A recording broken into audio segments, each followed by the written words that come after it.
ترکیہ کے دل میں نیا اسرائیل بسا لیا گیا. یہودیوں کی خوفناک سازش سامنے آ گئی. سینکڑوں ایکڑ زمین خرید لی گئی اور یہودی دھڑا دھڑ وہاں پر شفٹ ہونے لگے. اس بارے میں اظہر علی سے بات کرتے ہیں. اظہر بھائی، ایک خوفناک خبر سامنے آئی ہے ترکیہ کے بالکل پاس، اسے ترکیہ کا دل ہی کہیں گے، وہاں پر نئی یہودی بستیاں آباد ہو گئی ہیں. کیا سارا معاملہ یہ؟ عدیل بھائی، گریٹر اسرائیل کے بارے میں لوگوں کا یہ کام سا کانسیپٹ تھا کہ شاید یہ چاہتے ہیں کہ فلسطین پہ قبضہ کر لیں، تھوڑا سا آگے چلے جائیں، کسی عرب ریاست پہ بھی قبضہ کر لیں اور یہ ایک گریٹر اسرائیل ہوگا. لیکن گریٹر اسرائیل کو اب جب سمجھنا شروع کیا ہے لوگوں نے، اور یہ جو ایک نئی ویو شروع ہوئی ہے جنگوں کی، تو نتن یاہو کو جب لوگوں نے پڑھا ہے تو ان کو اندازہ ہوا ہے کہ نتن یاہو تو پوری دنیا کو گریٹر اسرائیل سمجھ رہا ہے اور ایک ایک کر کے آگے جا رہا ہے. تو اب اس نے کہا ہے کہ میں ایک ہی شاٹ کھیلتا ہوں یورپ کے دروازے پہ، ترکیہ کے قریب، اور وہاں سے رہ کے میں مشرق وسطی بھی سنبھال لوں گا اور خدا نخواستہ اور یہ آگے اسرائیل اور وہ جو یورپ ہے اس کو بھی دیکھ لوں گا. تو انہوں نے اس کا انتخاب کیا ہے قبرص کا، جو ایک سائپرس ایک ملک جی ہے، بالکل ترکیہ کے بالکل قریب ہے، برابر میں ہی ہے. وہاں پہ انہوں نے لینڈ خریدنی شروع کی ہے، زمین خریدنی شروع کی ہے، ریل اسٹیٹ خریدنی شروع کی ہے، پراپرٹیز خریدنی شروع کی ہیں، عمارتیں خریدنی شروع کی ہیں، اور یہ بہت ہی تیزی سے ہو رہا ہے اور ایسا محسوس ہو رہا ہے کہ یہ ایک پلانڈ سازش ہے. اور جب اس کو آپ دیکھیں کہ یہ کس سطح پہ دیکھی جا رہی ہے، جو اس کے ارکان پارلیمنٹ ہے سائپرس کے، وہ چیخنا شروع ہو گئے ہیں، ڈیبیٹ شروع ہو گئی ہے پارلیمنٹ کے اندر کہ یہ ایک ہی خاص قسم کا گروپ اتنی بڑے پیمانے پہ ملک سے باہر سے آگے اتنی تیزی سے زمینوں کی خریداری کیوں کر رہا ہے اور کیسے کر رہا ہے. اب جب آپ اس کی تفصیل میں جائیں گے تو وہ تفصیل بہت خوفناک ہے. انہوں نے شہروں میں عمارتیں خریدی ہیں، زیادہ نہیں خریدا ہے، عمارتیں خریدنی شروع کی ہیں جو اہم اسٹریٹجک یعنی آپ کہہ لیں لوکیشنز ہیں، اس کی عمارتیں خریدنی شروع کی ہیں. اور اس کے بعد انہوں نے بہت سے گاؤں خریدنے شروع کر دیے ہیں. اچھا، ہاں، اب گاؤں سے ہمیں یعنی پورے اپنے گاؤں بسائے جائیں گے یہودیوں کے. جی وہ ایسے گاؤں ہیں جہاں پہ ذرا لوگ کم رہتے تھے، جہاں مکانات کچھ خالی تھے، انہوں نے پورے گاؤں خرید. اظہر بھائی، یہ تو وہی منصوبہ ہوا جو غزہ میں کیا گیا تھا کہ وہاں پر بھی یہودیوں نے پہلے شروع میں 1940s میں 50s میں آہستہ آہستہ زمینیں خریدنی شروع کی اور پھر اس کے بعد وہاں پر قابض ہو گئے اور وہاں سے مسلمانوں کو نکال دیا گیا. جی بالکل ایسا ہی ہے. یہ پیار سے آ رہے ہیں، دوست بن کر آ رہے ہیں، سرمایہ کار کے روپ میں آ رہے ہیں، تاجر اور پیسہ لے کر آ رہے ہیں، تاجر بن کر آ رہے ہیں. لیکن اب لوگ چونکہ ان کو پہچان چکے ہیں کہ کس طرح یہ آتے ہیں، سر جھکا کے آتے ہیں اور اس کے بعد گلے کاٹنا شروع کر دیتے ہیں، تو لوگوں کو اب اسی لیے سائپرس میں اب یہ بات شروع ہو گئی ہے. اور اس کی میں ڈیٹیلز بتاؤں آپ کو، بہت خوفناک ہیں. انہوں نے گاؤں کے گاؤں خریدے، کچھ گاؤں ایسے تھے جو انہوں نے 70% تک خرید لیے ہیں. یعنی اگر آپ اس میں وہاں رہیں گے بھی تو اقلیت بن کے رہیں گے، بالکل انہی کی ان طرح کے رہیں گے، زیر سایہ رہیں گے، زیر اثر رہیں گے، اور اگر ان کی بات نہیں مانیں گے تو آپ کے ساتھ بھی وہی سلوک کیا جا سکتا ہے جو غزہ میں کیا. جی بالکل ایسا ہی ہے. اور یہ صرف ایک محض آباد کاری نہیں ہے.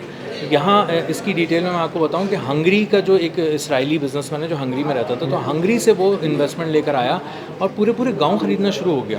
اور گاؤں خریدنے کے بعد وہاں سب سے پہلی چیز کیا بنا رہے ہیں؟ اسکول، تاکہ ہمارے بچے وہاں رہتے ہی پڑھنا شروع کریں، ہمیں قبرص کے اسکولوں میں نہ جانا پڑے پڑھنے کے لیے. یعنی ان کے اسکول بھی ہمارے اپنے ہوں اور تعلیم بھی ہماری اپنی ہو، نصاب بھی ہمارا اپنا ہو، نصاب بھی اپنا ہو، تعلیم بھی اپنی ہو، معاشرت بھی اپنی ہو اور تجارت بھی ہماری ہو. لوگوں کو ہم سے بات کرنی پڑے آہستہ آہستہ کر کے، اور ان کو پتہ چلے کہ ہم اسرائیلیوں کے ساتھ ہمیں مل جل کے رہنا ہے، نہ کہ اسرائیلیوں کو ہمارے ساتھ مل جل کے رہنا ہے. تو جب 70% علاقوں پہ ان کے قبضہ ہو جائے گا تو آپ سمجھے کہ قبرص جو ہے وہ ترکیہ کے بالکل برابر میں ہے. اور اگر اس طرح یہ کرتے ہیں تو آپ دیکھیں کہ یہ کیا کر سکتے ہیں وہاں سے بیٹھ کے، نہ صرف ترکی کے ساتھ بلکہ مشرق وسطیٰ کے ساتھ. اور سب سے پہلا اب انہوں نے یہ شروع کیا ہے کیونکہ ان کو مفت کا ایک ملک مل گیا ہے، تو یہ وہاں پہ اپنی معاشرت بھی لے کر آ رہے ہیں آہستہ آہستہ.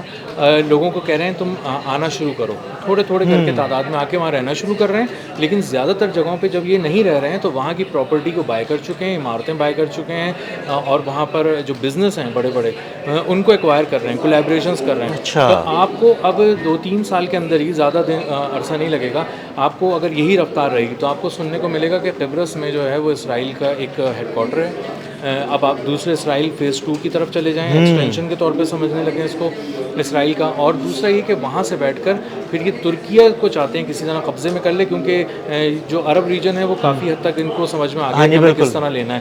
اور ترکیہ ان کے قابو میں نہیں آ رہا تھا، تو یہ چاہ رہے کہ ترکیہ کو جو ہے نا وہ مکمل طور پر اس پر قبضہ کر لیا جائے، اور وہ شاید اس کے لیے یہی ممکن ہوگا کہ اس کے بالکل ساتھ بیٹھ کر اس کے خلاف سازشیں شروع کی جائیں. بالکل سازشیں شروع کی جائیں. اور جب آپ حملہ کریں اسرائیل میں کوئی کام کریں اور اس کے بعد اسرائیل آپ پر حملہ کرے تو آپ کہیں گے یہ تو بھائی قبرص پہ حملہ ہو گیا, سائپرس پہ حملہ ہو گیا, پتہ نہیں ان کو کیا ہو گیا ہے, یہ ترکیہ والے اتنے جو ہے وہ ظالم کیوں ہو گئے ہیں, ہم پہ حملے کیوں کر رہے ہیں. قبرص تو بہت ہی اچھا سا ملک تھا, پیاری پیارے سے اس کے ڈیسٹینیشنز سے خوبصورت تصویریں آتی تھیں, لیکن اب اندازہ ہو رہا ہے کہ وہ گاؤں کے گاؤں وہاں خرید رہے ہیں, اور گاؤں ان کے ہماری طرح کے گاؤں نہیں ہیں. ہمیں گاؤں سے فیل ہوتا ہے, اگر آپ سائپرس کی ولیجز کو جا کے سرچ کرنا شروع کریں گے تو آپ کو پتہ چلے گا پوری سڑکیں وہاں بنی ہوئی ہاں ہیں, جی, راہداریاں باقاعدہ انفراسٹرکچر ہے, بڑے خوبصورت ہیں. جی پورا ایک انفراسٹرکچر ہے, وہاں پہ جا کے رہائش اختیار کی جا سکتی ہے جو بھی وہاں جا کے رہنا چاہے. اچھا اظہر بھائی, باقاعدہ طور پر پوری دنیا میں جو یہودی انویسٹرز موجود ہیں, بزنس مین موجود ہیں, ان کو دعوت دی گئی کہ وہ یہاں پر آئیں, زمینیں خریدیں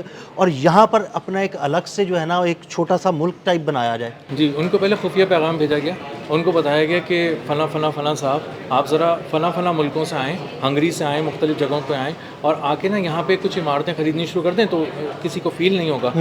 تو لوگوں نے جب یہ خریدنا شروع کیا تو پتہ چلا کہ فورن انویسٹمنٹ بہت زیادہ آنا شروع ہو گئی ہے, اور ریل اسٹیٹ کے اندر ایک دم اچانک آنا شروع ہو گئی ہے.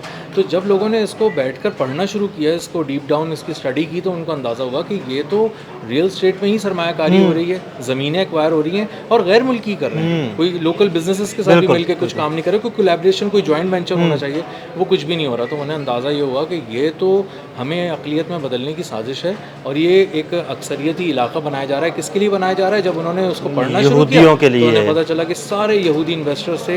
اظہر بھائی, یہ بات بالکل عیاں ہو گئی کہ جس طرح انہوں نے غزہ میں کیا تھا, آہستہ آہستہ انویسٹرز وہاں پہ آئے تھے, زمینیں خریدنی شروع کی تھی, گھر خریدنے شروع کیے تھے, خریدنے کے بعد انہوں نے آہستہ آہستہ وہاں پر قبضہ جمانا شروع کیا اور مسلمانوں کو وہاں سے نکالنا شروع کر دیا. یہی کچھ یہ قبرص کے ساتھ کریں گے. انہوں نے کرنا شروع کر دیا ہے. انہوں نے جن جگہوں کو ایکوائر کیا ہے, جو لینڈ انہوں نے ایکوائر کی ہے, وہاں قریب میں اگر کوئی اور گھر لینا چاہ رہا ہے وہاں کا مقامی, تو اس کو منع کر دیتے ہیں, ان علاقوں میں بھی نہیں جانے دے رہے, نو گو ایریاز بنا دیے ہیں وہاں پہ. اور یہ لوگوں نے جب شکایت کرنی لوکل ایڈمنسٹریشن سے شروع کی ہے تو لوکل ایڈمنسٹریشن جاگی کہ اچھا ایسا ہو گیا ہے, اور یہودی باقاعدہ طور پہ یہ کہہ رہے ہیں کہ یہ ہمارے علاقے ہیں, یہاں پہ ہمیں آ کے رہنا ہے. کچھ لوگ رہ رہے ہیں, ابھی بڑی تعداد میں لوگوں کو آنا ہے, ہماری فیملیز آنے والی ہیں. وہ یہودی کا لفظ استعمال نہیں کر رہے, کہہ رہے ہیں ہماری فیملیز آنے والی ہیں, ہم وہ یہاں رہیں گی. اب چونکہ یہ ہمارا علاقہ ہے, ہم نہیں چاہتے کوئی غیر یہاں پر آئے, ہم ایک جیسی کمیونٹی یہاں پہ رہنا چاہتی ہے. اور جہاں یہ لوگ رہیں گے اس کے قریب کی بھی ساری زمین انہوں نے خرید لی ہے جو خالی رہنی ہے. ارد گرد کی جتنی زمین ہے وہ ساری خرید چکے ہیں, وہ خرید لی ہے تاکہ کہیں آپ وہاں گھر نہ بنا لے کوئی مقامی, اور کہیں ہمیں ان کے ساتھ انٹریکشن نہ کرنا پڑ جائے, یا ہم کسی طرح کی بڑے پیمانے پہ سازش کر رہے ہوں قبضے کی اور وہاں سے کچھ کر رہے ہوں, تو وہ ایک عام معاملات لیک نہ ہو جائیں, عام لوگوں کو پتہ نہ چل جائیں, وہ اپنی گورنمنٹ کو نہ بتا دیں. تو یہ وہاں پہ آہستہ آہستہ ایک خفیہ اڈہ بنانے جا رہا ہے اسرائیل, اور اس کے بہت ہی خوفناک نتائج نکل سکتے ہیں. اس کا سب سے پہلا نشانہ یہ لوگ جو سمجھتے ہیں وہ ترکیہ ہے, اور ترکیہ کے راستے اگر ان کا دماغ زیادہ وہ ہوا تو یورپ کی طرف نکل جائیں گے, یورپ کی طرف بھی نکلیں گے, اور اس طرف بھی آ رہے ہیں یہ آہستہ آہستہ مڈل ایسٹ کی طرف. تو ایشیا, مڈل ایسٹ اور یورپ سب خطرے میں ہیں. جو یہودی سوچ ہے, نتن یاہو کی سوچ ہے, انتہا پسندانہ سوچ ہے, اس سے بہت خطرے میں ہے, اور ایک نیا ایک ایکسٹینشن کہہ لیں, فیز 2 کہہ لیں, نئی چیز کہہ لیں, وہ بسانے جا رہے ہیں اسرائیل کا. بہت شکریہ اظہر بھائی. اظہر بھائی نے بڑی تفصیل کے ساتھ اس سارے معاملے پر روشنی ڈالی. مزید اپڈیٹس کے لیے ہمیں فالو کرتے رہیں. عدیل احمد اور اظہر علی خان کو اجازت دیجیے گا. اللہ حافظ.